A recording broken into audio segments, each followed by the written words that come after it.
ప్రతి విజయం వెనుక ఉంటుందో మహిళ వెలుగుల్ని పంచి కరిగే కొవ్వొత్తిలా ఆ వెలుగే సత్యం శివం గుర్తిస్తే నీదే జయం ఒక మగువ శాపంతో పసివాడే గగనం ఒక మహిళా శపథంతో కొణికింది భువనం మధురం నీ చరిత్రం ఓ మగువా జయీ భవ ఓ మహిళా విజయీ భవ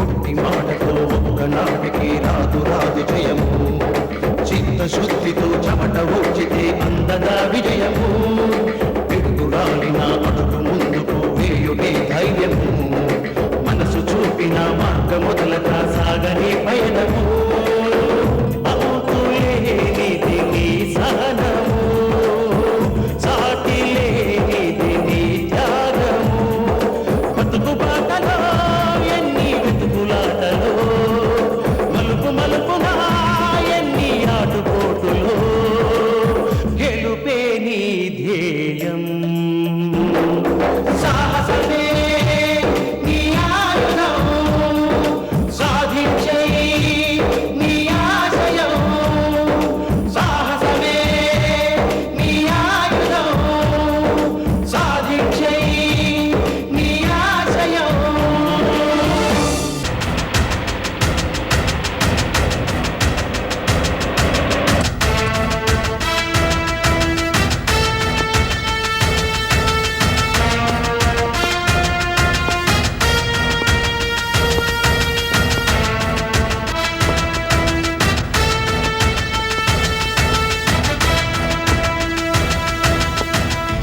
ధర్మారావు గారు ధర్మారావు గారు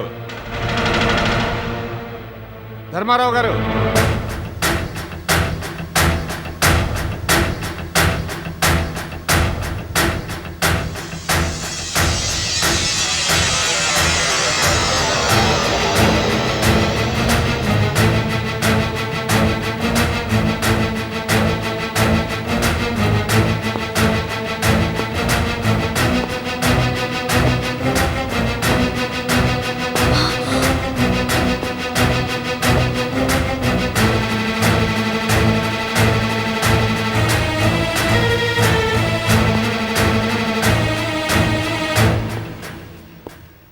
జానకి హత్య కేసులో మీ చెల్లెలు లక్ష్మి జానకిని హత్య చేసిందని అబద్ధపు సాక్ష్యపు చెప్పినందుకు ఇందుని హత్య చేసినందుకు మిమ్మల్ని కోర్టు ఉత్తర్వులను అనుసరించి అరెస్ట్ చేయడానికి వచ్చాం.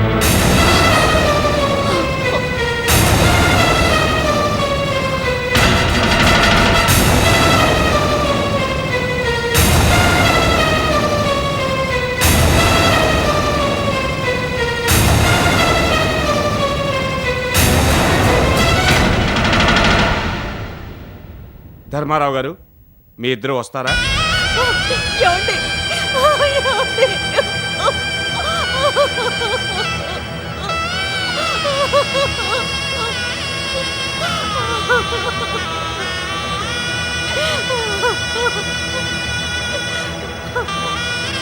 అమ్మా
నా ఇంటికి ఎందుకు వచ్చావు? తప్పుడు సాక్ష్యం చెప్పినందుకు ఇందుని జానకిని హత్య చేసినందుకు మా వారిని పోలీసులు అరెస్ట్ చేశారు. తప్పు చేసిన వాళ్ళెవరైనా శిక్ష అనుభవించక తప్పదు. కుదిరా, నువ్వు మా కోసం ఎంతో చేశావు. నీ జీవితాన్ని త్యాగం చేశావు, కాదండలేదు. ఇంత చేసిన నువ్వే నా కూతురు మా ఆయన అరెస్ట్ అయ్యేలా చేసావే, ఇది న్యాయమా? జానకిని హత్య చేసింది మీ ఆయనే అని ఒక్క మాట ముందుగా నాతో చెప్పుంటే మా ఆయనకి పరిస్థితి రాకుండా చూసుకునేవాళ్ళంగా. మా ఆయన అని తెగగించుకుంటున్నావే, మీ అన్నయ్య అని ఒక్కసారైనా అన్నావా? నా సహాయం లేకుండానే అడబాల ధర్మారావు మీ ఆయన అయ్యాడా? ఒక్క మాట ముందుగా చెప్పుంటే మా ఆయన ఇందు అరెస్ట్ అయ్యేవారు కాదని చెప్తున్నావే. మీ ఆయన అజ్ఞాతవాసానికి వెళ్ళిన దగ్గర నుంచి ఏనాడైనా నువ్వు నా మాట విన్నావా? నేను జైల్లో ఉన్నప్పుడు నీ కొడుకులకి వ్యాపారాలు అప్పగించమని నిన్ను పిలిపించి మరీ చెప్పినా నువ్వు నా మాట లెక్క చేయలేదు. అది న్యాయమా? ఇందుకి నేను నిశ్చయించిన నాయుడు గారి కొడుకుతో పెళ్లి చేయకుండా రైస్ మిల్ మేనేజర్ పెరుమాళకిచ్చి పెళ్లి చేసి అందరి ముందు నేను తలదించుకునేలా చేశావే, అది న్యాయమా? మీ ఆయన గురించి ఎప్పుడు అడిగినా అక్కడున్నారు, ఇక్కడున్నారు, అక్కడికి వెళ్లారు, ఇక్కడికి వెళ్లారు, కాశీ వెళ్లారు, రామేశ్వరం చూసొస్తారని కట్టుకథలు చెప్పి చివరికి కోర్టుకు తీసుకొచ్చావే, అది న్యాయమా? మీ ఆయనకి యాక్సిడెంట్ అయింది, ఇక్కడే ఇదే ఊళ్ళో నువ్వు ట్రీట్మెంట్ ఇప్పించావు. ఆ సంగతి మాట మాత్రమైనా నాకు చెప్పకుండా దాచావే, అది న్యాయమా? నేనిచ్చిన నగలతో కోటీశ్వరుడైన మీ ఆయన నా ఆస్తికి లక్ష్మికి ఎటువంటి సంబంధం లేదని కోర్టులో చెప్పేలా చేశావే, అది న్యాయమా? ఇవన్నీ మర్చిపోయి దెయ్యాలు వేదాలు వల్లించినట్టు న్యాయం, ధర్మం, నీతి, నిజాయితీ గురించి నువ్వు మాట్లాడుతున్నావా? నేను నీకన్నా కోపిష్ఠురాల్ని. నీ మీద కోపం, అసహ్యం రాకముందే నువ్విక్కడి నుంచి వెళ్ళడం మంచిది. మీకోసం, మీ కుటుంబం బాగు కోసం నేనింతవరకు చేసింది చాలు. ఇక దయచేయి. కుదిరా పెడతాను, కానీ ఒక్క విషయం, నేను చేసింది తప్పు, వాడు చేసిందే కరెక్ట్ అని ఇవాళ కాకపోయినా ఎప్పుడో ఒకప్పుడు నువ్వు బాధపడతావు.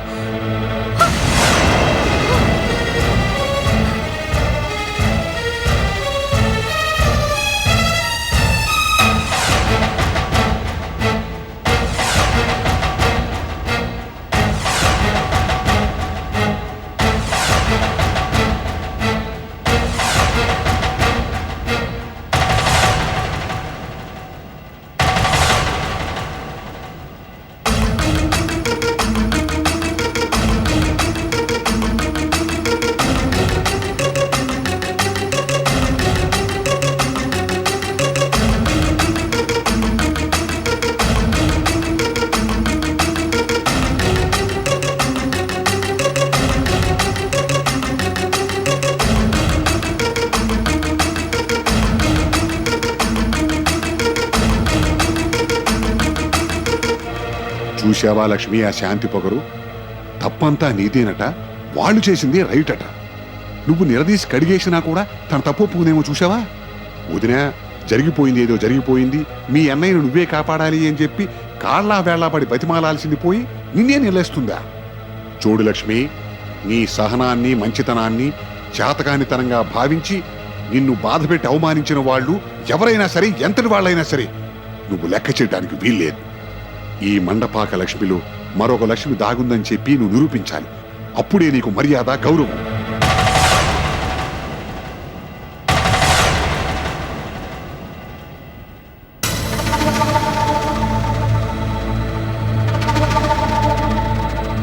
అమ్మడు, చేతమ్మడు, మన ప్రధాన శత్రువు ధర్మిగాడిని జైలుకి పంపించేశాం. అట్ ది సేమ్ టైం మనకు అడ్డుగా ఉన్న హిందువుని అరెస్ట్ చేయించేశాం. ఇంకా దేనికమ్మా ఇది ఇప్పుడు? 1 కాదు, 2 కాదు, 3 కాదు, 4 గాజులు కలేసి మెలేసి తిప్పుతున్నావు ఎందుకంట? నాన్న, శత్రువుల్ని జైలుకి పంపినంత మాత్రాన మన లక్ష్యం నెరవేరినట్టు కాదు. ఈ కుటుంబాన్ని రూయిన్, సర్వనాశనం చెయ్యాలి. 3 రోజుల్లో నాశనం చెయ్యాలి. ఎవరికి వారే యమునా తీరే అన్నట్టుగా ఈ కుటుంబీకులు మొత్తం చెల్లాచెదురు కావాలి. అప్పుడే మన శబదం నెరవేరినట్టవుతుంది. 4 దిక్కుల ముట్టడి అనే దానికి సంకేతంగా ఈ 4 గాజులు తిప్పుతున్నాను. తిప్పమ్మా, 4 ఏంటి 40 గాజులు తిప్పు. కావాల్సి వస్తే గాజులు మలారం మొత్తం తెప్పిస్తాను. చక్రం తిప్పి.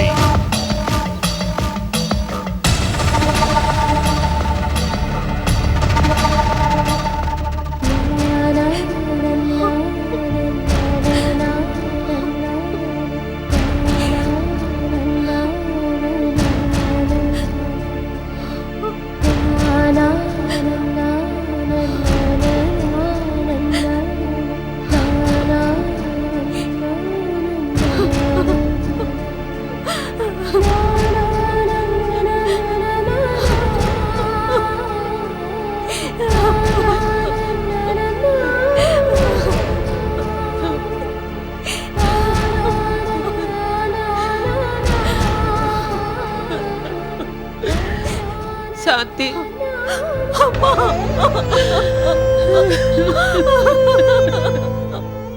అందరికీ ధైర్యం చెప్పాల్సిన నువ్వే ఇలా ధైర్యపడితే ఎలాగమ్మా? అమ్మా, ఇప్పుడు నేను ఎవరికీ అక్కర్లేదు. అందరూ నా వాళ్ళు అనుకున్నందుకు నాకు మంచి శాస్త్రే జరిగింది. కొడుకులు, కోడళ్ళు, బలరామన్నయ్య, లక్ష్మి వదిన అందరికీ నేను చెడయ్యాను. మా ఆయనకి, నా కూతురికి జరిగిన అన్యాయాన్ని నేను ఆపలేకపోయాను. ఎందుకు వచ్చిన బతుకమ్మా? ఊరుకో శాంతి, ఊరుకో. తప్పు నీ వైపు ఉంది, అందరి వైపు ఉంది. అందరి తలరాతలు అలా ఉన్నాయి.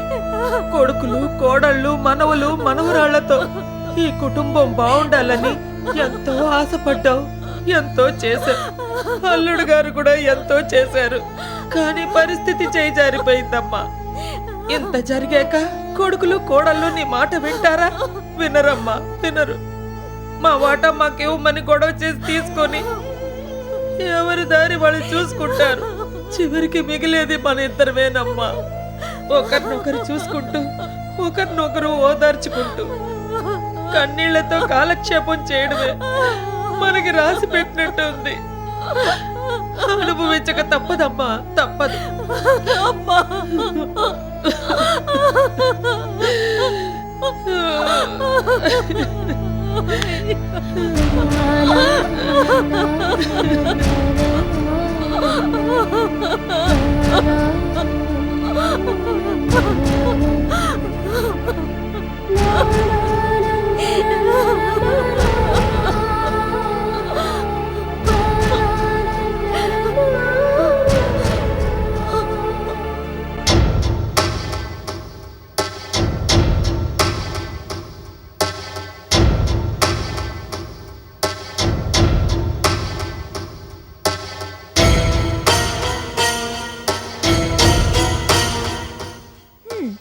సరిపోయింది. మనం చెయ్యాల్సింది ఏమిటనే దాని గురించి అర్జెంట్ మీటింగ్ పెట్టుకొని ఇక్కడ కలిసాం. కానీ ఎవ్వరు ఏమీ మాట్లాడకుండా సైలెంట్ గా మైండ్ వాయిస్ తో మాట్లాడుకుంటే ఎలా? ఎవరికి తోచిన అభిప్రాయం వాళ్ళు చెప్పండి. చెప్పడానికి ఏముంది? రేపే మా అమ్మ ఎవరి వాటా వాళ్ళకు పంచిస్తుంది. అలా అని కలలు కంటూ కూర్చోం. ఇవ్వక ఏం చేస్తారు? ఏం చేస్తారా? మొండి చేయి చూపిస్తారు. మర్యాదగా మా వాటాలు మాకు పంచు లేదా కోర్టుకు వెళ్తామని మీ ముగ్గురు మీ అమ్మగారికి లాయర్ నోటీస్ ఇచ్చారుగా. దాని రిజల్ట్ ఏమిటి? మీ అమ్మగారు భయపడ్డారా, మెత్తబడ్డారా? వాటాలు పంచిస్తారని ఆహ్వాన పత్రాలు పంపారా? ఇప్పుడు కాదు, ఎప్పటికీ వాటాలు పంచరు. అత్తయ్య గారి మనస్తత్వం మీకన్నా నాకు బాగా తెలుసు. బతికున్నంత కాలం ఈ ఉమ్మడి కుటుంబంలోనే కలిసిమెలిసి ఉంటూ కొట్లాడుకుంటూ చస్తూ బతకాలి. అందరూ ఆవిడగారి చెప్పు చేతల్లో చెప్పు కింద తేళ్లులా పడుండాలి. అదే ఆవిడగారి ఆశ. మీ నాన్నగారు అజ్ఞాతవాసంలో ఉన్నప్పుడు మీ అమ్మగారు ఏమన్నారు? ఆయన వచ్చేకే ఆస్తి పంపకాలు అన్నారుగా. మీ నాన్నగారు రావటం, అరెస్ట్ కావడం కూడా జరిగిపోయింది. ఆయన జైలు నుంచి తిరిగి వచ్చే వరకు ఆస్తి పంపకాలు లేవు అంటారు. అదే మీ అమ్మగారు చెప్పబోయేది. అలా అంటే ఊరుకుంటావా? ఊరుకోక ఏం చేస్తావ్? మీ అమ్మగారిని తిడతావా, కొడతావా? ఒకవేళ తిట్టినా కొట్టినా ఆవిడ గారు ఏం పట్టించుకోరు. అవును, సీతకు చెప్పింది కరెక్ట్. ఆవిడ అన్నిటికీ తెగించిందే. అబ్బాబాబా, అసలు మనం ఇక్కడ మీటింగ్ ఎందుకు పెట్టుకున్నట్టు? ఏం చేయాలో త్వరగా తేల్చండి. నీకంతా కంగారే. ఏం చేయాలో నువ్వు చెప్పచ్చుగా. నాకు తోస్తే ఇంతసేపు సైలెంట్గా ఎందుకుంటాను? సీతోదినా, నీకేమైనా తోస్తే చెప్పు. ఇప్పుడు మనం ఏం చేయాలంటే అత్తయ్య గారికి షాక్ ట్రీట్మెంట్ ఇచ్చి మన వాటాలు మనం లాక్కోవాలి. షాక్ ట్రీట్మెంటా? ఏంటది? మీరు షాక్ ట్రీట్మెంట్ ఇచ్చే అవకాశమే లేదు. ఇస్తే వినోద్ బాలాజీలే ఇవ్వాలి. మేమా? ఏంటోదినా అది? చెప్తాను.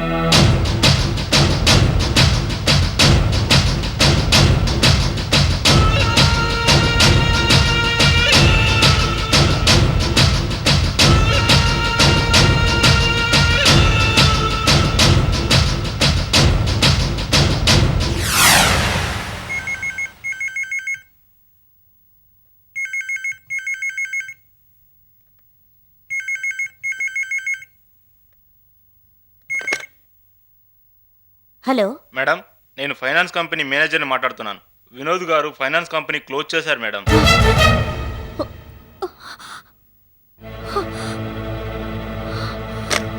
వినోద్.